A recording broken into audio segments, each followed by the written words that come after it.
وہ اپنے روزے کی زکوٰۃ ادا کریں. کشمش کے لحاظ سے آپ ادا کریں, ویسے تو آپ گندم کے لحاظ سے بھی ادا کریں گے تو آپ کا واجب ادا ہو گیا, لیکن کسی غریب کا بھلا کرنا چاہتے ہیں اور لوٹ کے بھلا آپ کے پاس آئے کہ آپ کا خزانہ اللہ کے پاس جمع ہو جائے.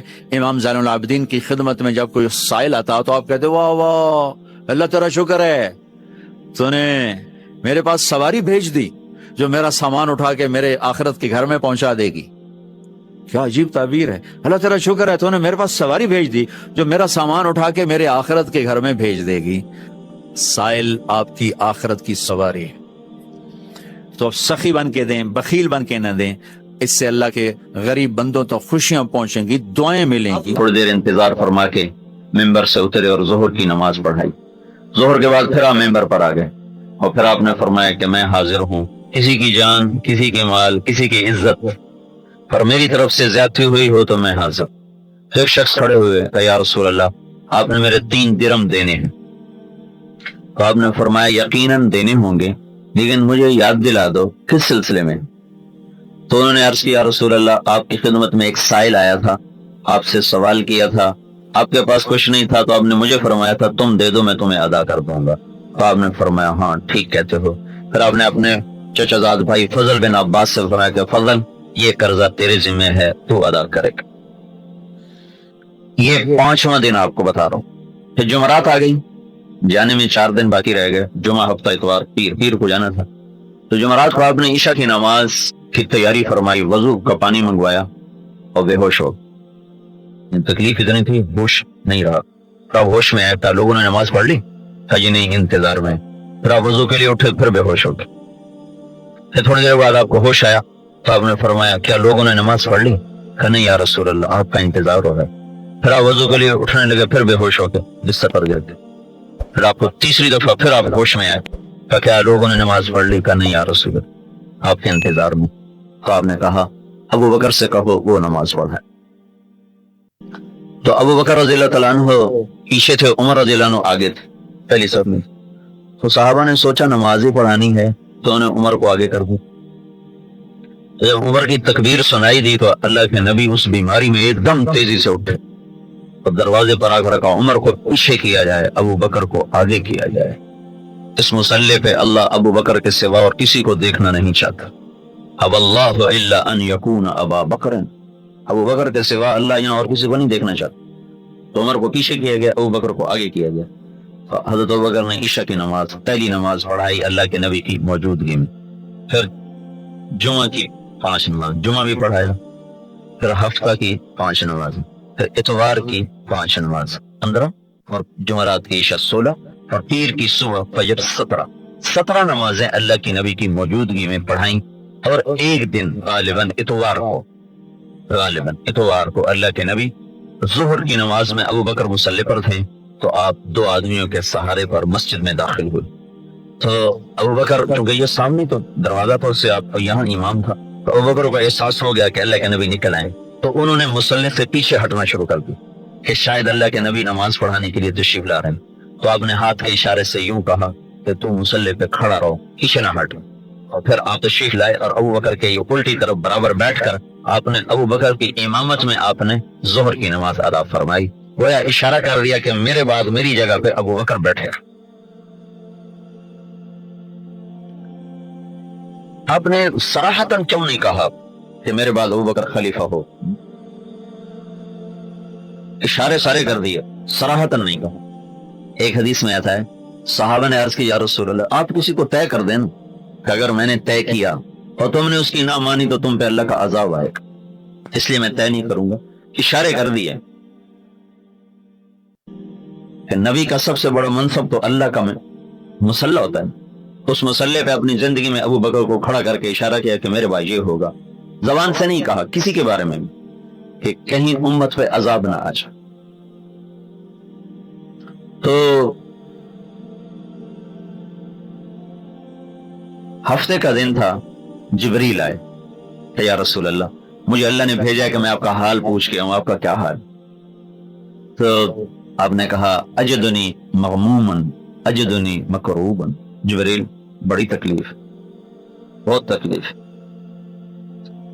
اتوار کو پھر جبریل آئے کہ یا رسول اللہ مجھے اللہ تعالیٰ نے بھیجا کہ جاؤ میرے حبیب کی عیادت کر کے آؤ کہ میرے حبیب کا کیا حال ہے۔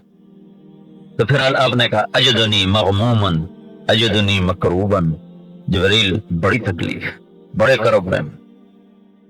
پیر کو پھر آئے، جس دن واپسی ہے اسی دن پھر آئے، یا رسول اللہ اللہ تعالیٰ نے مجھے بھیجا ہے کہ میں آپ کا حال پوچھ کے آؤں کہ آپ کا کیا حال ہے۔ تو پھر آپ نے فرمایا اجدنی مغمومن اجدنی مکروبن، تکلیف بڑی ہے۔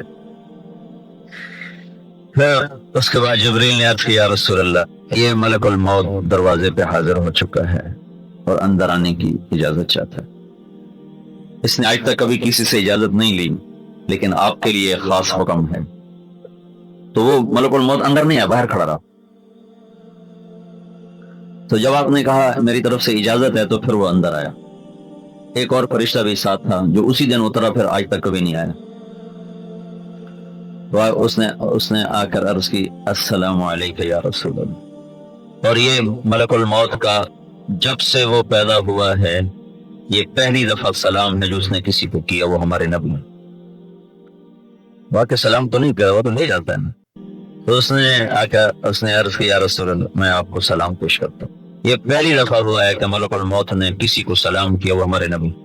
پھر کہا یا رسول اللہ اللہ تعالیٰ بھی آپ کو سلام پیش کر، آپ کی خدمت میں سلام بھیجے، اور یہ ارشاد فرمایا ہے کہ اگر میرے محبوب آنا چاہیں تو لے آنا اور رہنا چاہیں تو چھوڑ کے واپس آ جانا، آپ کو یہ اختیار ہے، ہمیں تو کوئی نہیں ہے۔ ملک اجاز کے اس کو خبر تھی کہ میرا آج کا دن آخری ہے اور آنے والی رات قبر کی ہے، یہ دنیا میں جتنے بھی مر رہے ہیں۔ تو آپ نے کہا اچھا اگر میں کہوں اور تمہیں اجازت دے دوں تو تم میری جان بھی نکال لو گے؟ جی یا رسول اللہ آپ کے بھی نکال دوں۔ یہ تو اللہ کا امر ہے، جبریل ملک الموت تو چونٹی نہیں مار سکتے۔ پھر آپ نے جبریل کو دیکھا، جبریل تمہاری کیا رائے ہے، میں جاؤں کہ ٹھہروں؟ تو جبریل نے عرض کیا یا رسول اللہ اللہ تعالیٰ آپ کی ملاقات کا شوق رکھتا، آسمان پہ تیاریاں پوری ہیں، استقبال ہر شے۔ تو اس پر آپ نے فرمایا اچھا تم واپس جاؤ اور میرے اللہ سے پوچھ کے آؤ کہ اگر میں آ جاتا ہوں تو میرے بعد میری امت کے ساتھ کیا کرے گا، یہ پھر جواب دوں۔ تو موت کا فرشتہ وہیں کھڑا رہا اور وہ جو ساتھ فرشتہ ہے وہ بھی وہیں کھڑا رہا، اور جبریل واپس گئے اور اللہ تعالیٰ سے جواب لے کر آئے کہ اے میرے محبوب میں تیری امت کو تیرے بعد تنہا نہیں چھوڑوں گا، ساتھ دوں گا۔ تو مجھے میرے رب کی قسم سن رہا ہے، اگر میرا آپ کا نبی یہ سوال نہ اٹھاتا اس وقت تو میں اور آپ بندر اور خنزیر بن چکے ہوتے۔ ہم سے اللہ کی کوئی رشتہ داری نہیں، کسی سے بھی اللہ کی کوئی رشتہ داری نہیں، صرف ایک بات، چھوٹی سی بات، چھوٹی سی، بنی اسرائیل ہفتے کو مچھلی نہیں کھانا، اتنی بات اللہ نے کہی۔ مچھلی حلال کہ دریا کی ہے، تالاب کی نہیں کہ چوری ہے، دریا کی مچھلی ہے، حلال ہے، جو پکڑ لے اسی کی ہے۔ تو اللہ تعالیٰ نے ایک چھوٹا سا حکم دیا کہ اے اللہ کا کوئی حکم چھوٹا نہیں ہوتا، لیکن بعض سے اے بنی اسرائیل ہفتے کو مچھلی نہ کھاؤ، اتوار سوموار منگل بدھ جمعہ کھاؤ، ہفتے کو نہ کھاؤ۔ اور پھر ان کا امتحان لیا، ہفتے کو سارا دریا مچھلیوں سے بھر جاتا اور باقی 6 دن ایک دانہ نظر نہیں آتا تھا۔ تو وہ نادان نکلے، اگر 4 دن صبر کرتے تو اللہ ہر روز مچھلی لے آتا۔ تو انہوں نے کیا کیا، وہ ہفتے کو پکڑتے اور اتوار کو کھا لیتے، صرف اتنی بات پر۔ تو اللہ تعالیٰ نے پہلے سمجھایا کہ ان کو روکو، تو آگے انہوں نے مذاق کیا کہ ہم تو اتوار کو کھاتے ہیں، ہفتے کو تو نہیں کھاتے۔ تو اللہ تعالیٰ نے ایک رات میں کہا کونوا قردۃ خاسئین، ہو جاؤ بندر ذلیل و خوار ہو کے۔ تو رات کو وہ پورا شہر سویا تھا انسانوں کی شکل میں، جب صبح اٹھا ہے تو سب بندر تھے، کیا مرد کیا عورت۔ اس میں صرف ایک طبقہ تھا جس نے چھوڑ دیا کہ نہیں ہم نہیں کھاتے، اور ان سے الگ ہو گئے تھے اور ان کو سمجھاتے تھے کہ نہ کرو نہ کرو۔ تو وہ انسان رہے، وہ بندر بنے۔ یہ جب صبح انہوں نے دیکھا ہم تو بندر ہی بندر، تو یہ دوڑے بستی کی طرف۔ تو جو جس کا رشتہ دار تھا اب تو وہ بندر کی شکل میں تھا، لیکن اگلے کو تو پہچان تھا، تو اس کے پاؤں پکڑے وہ روتا تھا اور چیختا تھا، چلاتا تھا۔ 3 دن میں سب کو اللہ نے موت دے دی، پہلے بندر بنایا پھر موت دے دی۔ رب ذوالجلال کی عزت کی قسم، نماز کا چھوڑ دینا مچھلی کھانے سے بڑا گناہ ہے، جھوٹ بولنا مچھلی کھانے سے بڑا گناہ ہے، سودی لین دین کرنا مچھلی کھانے سے بڑا گناہ ہے، جوا کھیلنا، شراب پینا، زنا کرنا مچھلی کھانے سے بڑے جرم ہے، ماں باپ کی نافرمانی مچھلی کھانے سے بڑا جرم ہے۔ روز کو دعا دو جو بیچ میں آڑے آ گیا، کیا کرو گے میرے بات؟ اللہ کے نبی سے پوچھا گیا یا رسول اللہ قیامت کب آئے گی؟ کہا اللہ کو پتا ہے۔ کہا کوئی نشانی تو بتائیں؟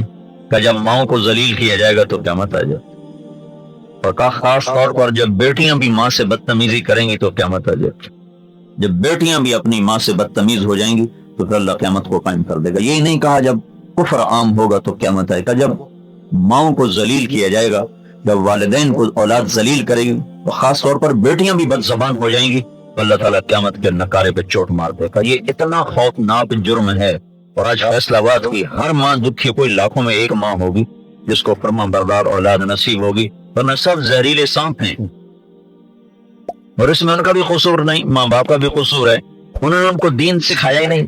جب دین کا پتہ نہ ہو تو دین سے پتہ چلتا ہے ماں کیا ہے، باپ کیا ہے، آخرت کیا ہے۔ انہیں یا کمانا سکھایا یا دنیا کا علم پڑھا دیا، تو اس میں انہوں نے کہیں دیکھا ہی نہیں ماں باپ کسے کہتے۔ میرے تمہارے نبی نے کہا اگر میری ماں زندہ ہوتی اور میں عشاء کی نماز کے لیے مصلی پہ کھڑا ہوتا اور سورۃ فاتحہ شروع کر چکا ہوتا، اور ادھر سے میرے گھر کا دروازہ کھلتا اور میری ماں کہتی محمد، تو میں نماز توڑ دیتا، اور میں کہتا لبیک یا اماں، اماں جی تسی دسو نماز پیچھے پوری کرسا، ہن تہاڈا کی حکم؟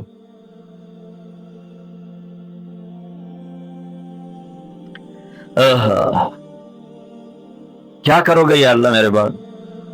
ساتھ دوں گا، ساتھ دوں گا۔ یہ اگر بات نہ ہوتی ہلاکت تھی۔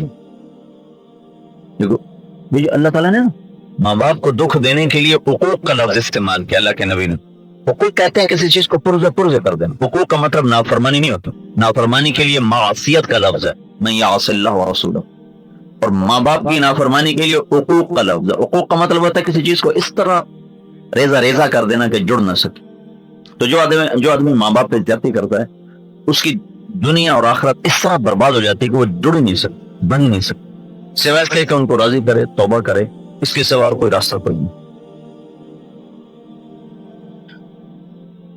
جب آپ گئے نا حج پر گئے تو سارا قافلہ آپ کے ساتھ تھا، اب وہاں پہنچتے کوئی 60-70 ہزار کا ہو گیا تھا۔ تو میں نے سن 2000 میں حضرت آمنہ کی قبر کی زیارت کی تھی، بڑی مشکل سے پہنچا تھا، وہاں کوئی جگہ نہیں بیٹھنے کی، راستہ ہی کوئی نہیں، پہاڑ ہے، اس سے 10 میل آگے بستی ہے جہاں وادی ہے جس میں جا کے قافلے اترتے تھے۔ اللہ کے نبی نے اپنے سارے حج کے قافلے کو ماں کی قبر کے پاس ٹھہرایا، تو میں نے آنکھوں سے دیکھا ہے وہاں 10 آدمی نہیں بیٹھ سکتے، اللہ کے نبی نے 70,000 کو وہاں کا ادھر ہی خیمے لگاؤ۔ جب سب کے خیمے لگوا دیے پھر اب اپنی ماں کی قبر پر آئے، اور اپنی ماں کو مرے ہوئے 56 سال ہو چکے، 56 سال ہو چکے۔ اب سرانے بیٹھے اور یوں اپنے گھٹنے اٹھائے اور اس پر یوں ایسے ہاتھ رکھے، بس سر اپنے گھٹنوں میں دیا، اور کئی گھنٹے اسی حالت میں مسلسل بیٹھ کے روتے مسلسل۔ ہاں تو میرے نبی نے کہا یا اللہ کیا کرے گا تو میرے بعد؟ تو اللہ نے کہا خیر کروں گا، وہ نہیں کروں گا جو پہلوں کے ساتھ کیا تھا، وہ نہیں کروں گا۔ یہ جو ہو رہا ہے یہ تو ہمارے گناہوں کی وجہ سے ہے، اور اس کی تو اللہ تعالیٰ کی طرف سے سنت چلی آ رہی، لیکن بیچ میں اللہ نے ایک تبدیلی کی ہے کہ پہلوں کو تو تنبیہ کرتے کرتے یہاں تک پہنچا دیا، بندر خنزیر بنا وجعل منهم القردة والخنازیر، اس سے بھی اگلا کام خنزیر بنا دی، لیکن بیچ میں اللہ کے نبی کے آنسو آئے تو ہمیں اللہ نے مسخ ہونے سے بچا لیا۔ تو پھر آپ نے کہا اچھا الآن قرۃ عینی، چلو اب میرا کام ہو گیا ہے، میرا کام ہو گیا۔ اس سے پہلے صبح کے وقت یہ 7 جون سخت گرم، 12 ربیع الاول 11 ہجری 632 عیسوی، اپنے صبح حضرت فاطمہ کو بلوایا اور ان کو اپنے پاس بٹھایا، پیار کیا اور ان کے کان میں کچھ کہا تو وہ رونے لگی، پھر ان کا کان قریب کر کے کچھ کہا تو وہ ہنسنے لگی۔ تو حضرت عائشہ رضی اللہ عنہ کہنے لگی میری جی میں فاطمہ تو بہت سمجھدار بچی ہے، یہ کبھی رو رہی کبھی ہنس رہی، یہ کیا بات؟ تو پھر میں نے پوچھا کہ فاطمہ رونا اور ہنسنا کیسا تھا؟ تو فاطمہ نے فرمایا کہ مجھے ابا نے کہا کہ بیٹی میں جا رہا ہوں تو مجھے اس پہ رونا آیا، تو پھر مجھے دوبارہ قریب کر کے کہا رو نہیں، میرے بعد سب سے پہلے تو آ کے مجھ سے ملاقات کرے گی، تو پھر مجھے ہنسی۔ تو اپنے باپ کی وفات کے صرف 6 ماہ بعد آپ کا انتقال ہو اور اللہ کے پاس چلی گئی، 24-25 سال کی عمر تھی۔ اس کے بعد پھر آپ نے دونوں بچوں کو بولا، حسن اور حسین، اور ان کو ایسے دونوں بازوں میں ایسے لے کر آپ نے ان کو بہت پیار کیا، چوما، پیار کیا، پھر آپ نے حضرت علی کو بلوایا، ان کا سر اپنی گود میں رکھا اور ان کے سر پہ کمر پہ بہت دیر ہاتھ پھیرتے رہے، دعا دیتے رہے۔ پھر اس کے بعد یہ ہوا جو میں نے آپ کو بتایا ہے، اس کے بعد ہوا ہے، اور پھر جب آپ نے اجازت دی ملک الموت کو کہ ہاں نافذ کرو اللہ کی تقدیر، تو اس پر جبریل بھی غمگین ہو گیا، کہنے لگا یا رسول اللہ پھر میرا بھی آج آخری دن ہے، آج کے بعد میں بھی کبھی دنیا میں نہیں آؤں۔ نبی علی کہانی آج مک گئی۔ ملک الموت کہ روح نکالے میں جو چند لمحے باقی تھے تو اس میں آپ نے پھر اپنی امت کو یاد رکھا اور ان کو نصیحت فرمائی، اور آپ نے فرمایا الصلاۃ وما ملکت ایمانکم، اے میری امت ایک نماز نہ چھوڑنا، ایک اپنے ملازموں سے اچھا سلوک رکھ، اگر اللہ تمہیں رزق دے تو تمہارے ماتحت کو سلوک کر دے، تمہارے پاس کام کرنے والے اللہ لوگ مہیا کر دے تو دیکھو ان کی بےزتی نہ کرنا، ان کی عزت کے در پہ نہ ہونا۔ ایک حدیث میں آتا ہے آپ نے فرمایا اگر تمہارا نہیں نباہ ہوتا تو اس کو فارغ کر دو، اس کو بے عزت نہ کرو، اس کو بھائی میرا تیرا نباہ نہیں تو چلا جا، لیکن اس کو بے عزت کرنے کا حکم نہیں ہے۔ تو آپ نے کہا الصلاۃ وما ملکت ایمانکم، میری امت ایک نماز نہ چھوڑنا، ایک غلاموں سے اچھا، ایک نوکروں سے اچھا سلوک کرنا۔ اس کو اب دہرا رہے تھے 23 سال کی محنت کا خلاصہ 2 بات، جس کو میں ایک اور لفظ میں کہوں تو آپ زیادہ اس کو سن کر آسان محسوس کریں گے، حقوق اللہ حقوق العباد، دو لفظ، حقوق اللہ حقوق العباد، سارا دین 2 جملے ہیں، حقوق اللہ حقوق العباد۔ تو اللہ کے حق میں نماز سب سے اعلیٰ درجے کی چیز، اس کا مطلب یہ نہیں تھا کہ روزہ نہ رکھو صرف نماز پڑھو، چونکہ نماز روزانہ پڑھی جاتی ہے تو اس کو نام لے کر باقی چیزیں بھی ساتھ مراد ہیں، لیکن وہ نماز خاص طور پر ہے الصلاۃ، میری امت نماز نہ چھوڑنا، مرد ہو یا عورت، مالدار ہو یا غریب، نماز نہ چھوڑنا، اور وما ملکت ایمانکم، جو اگر اللہ تمہیں ماتحت لوگ دے دے تو مہربانی کرنا، ان پہ ظالم نہ بننا، متکبر نہ بننا، ان کو بے عزت نہ کرنا، کہ میرا دل غریبوں میں اٹکا ہوا ہے۔ حضرت انس نے پوچھا یا رسول اللہ قیامت کے دن آپ کہاں ہوں گے؟ تو آپ نے کہا میں اپنی امت کے غریب لوگوں کے پاس ہوں، ابغونی فی ضعفائکم، اور آپ نے کہا جب میں جنت میں جاؤں گا نا تو سب سے پہلے میں جاؤں گا، میرے ساتھ میری امت کے غریب لوگ پہلے میرے ساتھ ہوں گے، مالدار لوگ جنتی ہو کر بھی میرے بعد میں آئیں گے، میرے پیچھے آئیں گے، لیکن جو غریب لوگ ہیں وہ میرے ساتھ جنت میں داخل ہوں گے۔ تو آپ کی آخری وصیت تھی ایک نماز، ایک اچھے اخلاق، یعنی اس کو 2 اور الفاظ دیتا ہوں، بندگی اور اخلاق، عبادت اور اخلاق۔ سارا دین 2 چیزوں کا مجموعہ ہے، ایک عبادت ایک اخلاق۔ عبادت سے بیس بنتی ہے، اخلاق سے چھت پڑتی ہے۔ عبادت ہو اخلاق نہ ہو، گھر تو ہے چھت کوئی نہیں، تو چھت کے بغیر تو کوئی اپنے گھر میں شفٹ نہیں ہوتا ہے، اسی وقت